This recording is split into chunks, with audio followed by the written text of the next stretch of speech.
Araba topoko lafinaritra topoko vavy ankafaliana no erahana aminao tao anatin'izao fotoanany fampalalam-baovao zao. Minitra maromaro ny rahantsika eto asaina ampanajana ianao araka ny fanambara tao. Anaraka ny fampalalam-baovao hatramin'ny farany somary efa lasalasa ihany ny fotoana avy hatramintsika dia hiroso amin'ireo matoam-baovao. Ny zava-misy any anivon'ireny orinasa fakaba ireny ary no entsika misantatra amin'ny fampalalam-baovao amin'ity takariva ity.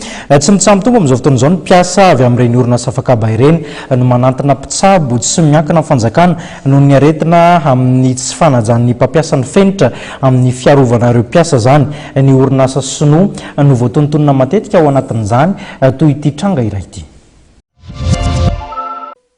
Tsy mitsambitombo tato ato nisan'ireo mpiasana orinasa fakaba mitondra takaitra sy marary noho ny tsy fanajan'ny orinasa ny fenitra amin'ny fiain'ny fahasalamana ho an'ireo mpiasa. Ireo orinasa tazomina sinoa no tena matetika hitrangano zany. Misintona ny lakilosy araka izany ireo dokotera tsy miankina mahakasika zany tranga zany.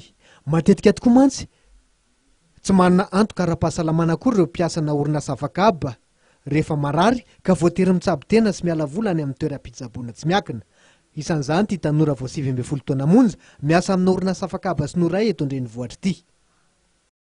Be azo avy amin'ilay produit lasa simba ny hoditra ny tanana jereo lasa manao lésion cutanée ohatran'izao lasa mafy be ny hoditrany mitratra an'io rehefa ny enona tena manemy be ohatra hitanareo ny olona voan'ny asa magritra maneny ohatran ny akoke sepitra be io olona tsy afaka mandeha tsy mahita tory ny olona tanatin'ny firy de fa mataona heritony arak'izay ao amin'ny vehivavy zay mety miseho ty dia resaka lasa tsy fiterahana fahamombana satria raha midy ao anatin'ny toerana mafana be foana ny mpiasa anankiray zay température tsy mafanaraka amin'ny norme iraisam-pirenena dia lasa mikaikona daholo ny organe rehetra na ny lehilahy na ny vehivavy ny renany anana olana tsy hiteraka. Maro tsy fanarahana ny fenitra amin'ny feny asa ataon'ireo orinasa fakaba eto amintsika indrindra ireo tazomina mpandraharaha sinoa. Ankoatran'ny tsy fampiasana aro-tanana dia eo ihany koa ny tsy fisian'ny tapimbava fanamiana entina miasa ary indrindrindrindra ny fampiasana akora simika ararahan'ny lalàna.